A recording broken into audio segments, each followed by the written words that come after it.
All right, let's talk about Vaisakhi. It's pretty amazing when you think about it. How can one single day mean so many different things to so many different people? Because Vaisakhi isn't just a holiday. It's this incredible mix of a new year, a harvest festival, and, believe it or not, a revolutionary moment in history. So this day, which pops up every year around April 13th or 14th, isn't just one story. It's more like a collection of really powerful stories all woven together.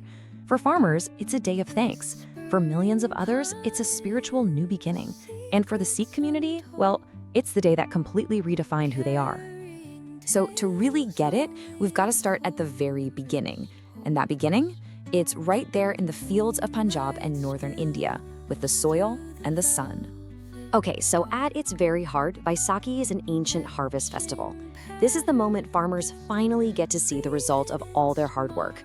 The winter crops, they're called rabi, are ready to be harvested.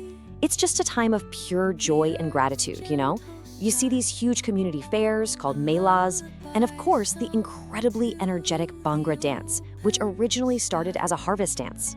But the story doesn't stop there, not by a long shot, because for many Hindus all across India, this very same day marks a brand new beginning on the calendar. Yep, it's the traditional solar new year, a time for spiritual renewal. A really common tradition is to take a ritual bath in a sacred river, like the Ganges. There's this belief that the river goddess, Ganga, actually came down from the heavens to earth on Baisakhi. So it's a huge day for visiting temples, giving to charity, and just getting together with friends and family. And here's what's so cool. This same New Year celebration happens all over India, but with different names. Down in Kerala, it's Vishu. In Assam, it's Bohag Bihu. Over in Bengal, they call it Poila Boisak, and in Tamil Nadu, it's Puthandu. It's the same exact celestial event, but it's celebrated through this just beautiful spectrum of different cultures. And this really brings that diversity to life, right? On one side, you've got a Vishukani from Kerala. That's the first thing you're supposed to see for good luck in the new year. And on the other, the super vibrant Bihu dance from Assam. Totally different rituals, but the exact same spirit of a joyful new start. Okay, so we've got the harvest celebration, we've got the new year. But now we're going to shift gears, because for Sikhs, Vaisakhi isn't just about celebration. It's a day that carries the immense weight of history. It's about the very birth of an identity. So what happened on that day? What made April 13th, 1699 so incredibly important? Well, to get that, you have to understand what was going on back then. We need to go back to the really intense political and religious world of the late 1600s. Look, this was a time of serious religious persecution under the Mughal Emperor Aurangzeb. Things were tense, and in 1675, the 9th Sikh Guru, Guru Tegh Bahadur, was publicly executed simply for defending the right to religious freedom. That act of martyrdom really set the stage for what came next. His successor, the 10th Guru, Guru Gobind Singh, called all of his followers to gather for a special Vaisakhi meeting in 1699. And at this huge gathering, Guru Gobind Singh did something absolutely shocking. Nobody saw this coming. He stood up in front of thousands of people, drew his sword, and made this unbelievable demand. He asked for a volunteer, someone willing to sacrifice their head for their faith. Can you just imagine the silence? The fear that must have ripped through that crowd? After what probably felt like forever, one man finally stepped forward. The Guru took him into a tent, and then came back out, alone. His sword was dripping with blood. And then he asked for another head, and another.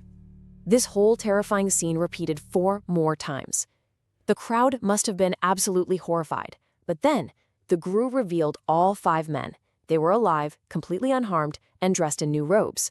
They had passed the ultimate test of faith. From that day on, they would be known as the Panch Pyare, which means the 5 beloved ones. These 5 brave men became the very first to be initiated into a brand new spiritual order. It was a baptism ceremony, and this was the birth of what's known as the Khalsa. So what exactly is the Khalsa? Well, the name means the pure ones. It's a community of initiated Sikhs, and they're bound by a shared code of conduct. They're totally committed to equality, to justice, and to serving others. In a way, it was like creating a spiritual army, one designed to stand up against tyranny and protect the innocent. The Guru also gave the Khalsa a very distinct, very visible identity. It comes down to 5 articles of faith, known as the 5 Ks. and each one has a deep symbolic meaning. From Kesh, the unshorn hair representing a connection to God, all the way to the kirpan, a ceremonial sword that signifies the duty to defend the helpless. Together, these things are a constant, physical reminder of their commitment. But believe it or not, the historical weight of this day doesn't even stop in 1699. As the centuries went on, Vaisakhi became the backdrop for other huge moments, both moments of incredible triumph and, sadly, profound tragedy.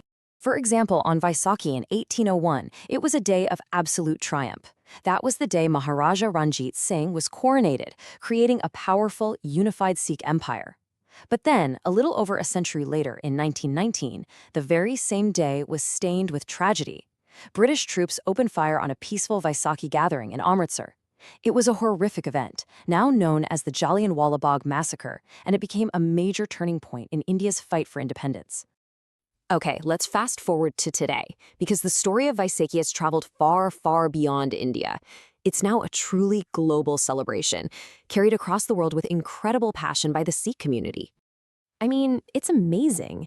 From its roots in Punjab, Vaisakhi is now celebrated all over the planet. Just look at London. Thousands and thousands of people gather right in Trafalgar Square for these huge celebrations of culture, faith, and community. And then you have Canada. Cities like Vancouver and Surrey host some of the biggest Vaisakhi parades on Earth.